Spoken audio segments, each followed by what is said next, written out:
August 3rd, 2012, this is for the monks. I want to talk about feelings. The first time I ever came across the idea of a feeling was, there was a man named Tom B, and he was in ACA.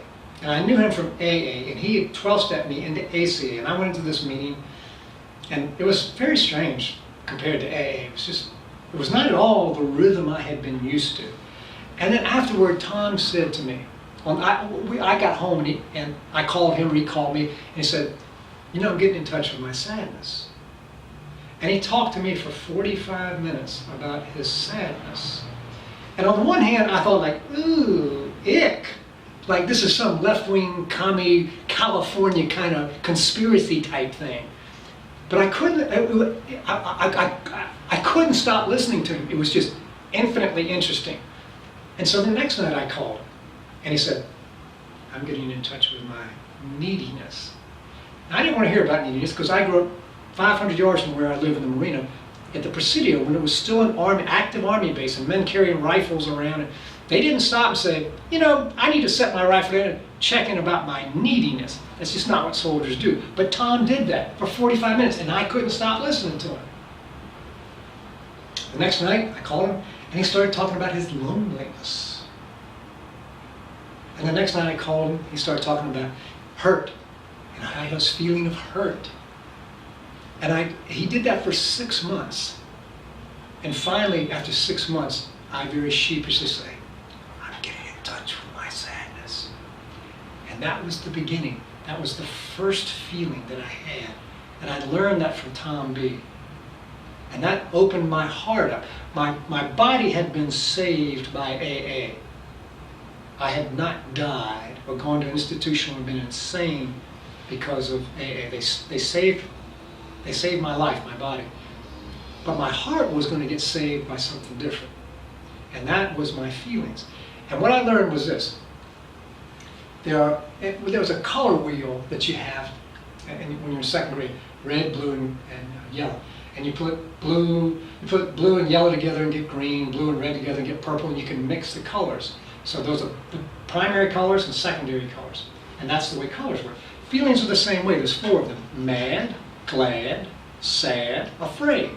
Mad, glad, sad, afraid. And that color wheel, all the rest of the gradations, when there are probably 1,000 feelings, are subdivisions or mixtures or combinations of those 4 feelings. And once I learned that, I found out how I felt.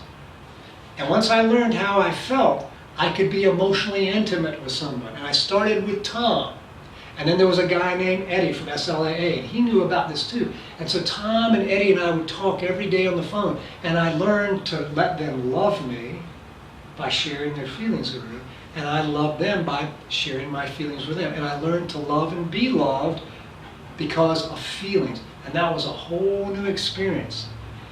Once I had learned how to love and be loved, I could take that and add one other element, for me, commitment. And it's important that you hear, for me, I'm not selling this. For me, I add commitment, and then I can do that with a woman. And then our relationship is about feelings, I add commitment, and then I can be sexual in a healthy way. But if I hadn't learned about feelings from Tom and Eddie, I couldn't have been sexual with anyone else later on. So I had to put first things first and learn about the feelings. The second thing about feelings is the way to be emotionally intimate is I have to, A, learn how I feel. And then second thing, if I want to be emotionally intimate, is I have to say why I feel that way. Like right now, I'm feeling kind of needy. And that neediness I can feel in the pit of my skull. That's how I feel. Why do I feel that way? Because I feel fear that I'm going to lose someone that's been in my life for about 5 days, and I'm feeling kind of needy about that loss. So what I just did was I was emotionally intimate with you. I told you A, how I felt, and B, why I felt that way. And that's the only 2 tools you need. Those are the 2 keys that open the door to being emotionally intimate, to true love, to real, healthy, divinely inspired, very human, very physical, very emotional, passionate love. It's those 2 keys. The last thing I want to say about feelings is this, that feelings take place in your body. And I didn't know. I mean, where else could they take place? So my neediness takes place in the pit of my skull, as I just mentioned. My sadness takes place underneath my eyes. My hurt takes place in my heart. My loneliness takes place in my dewlap, the skin underneath my chin.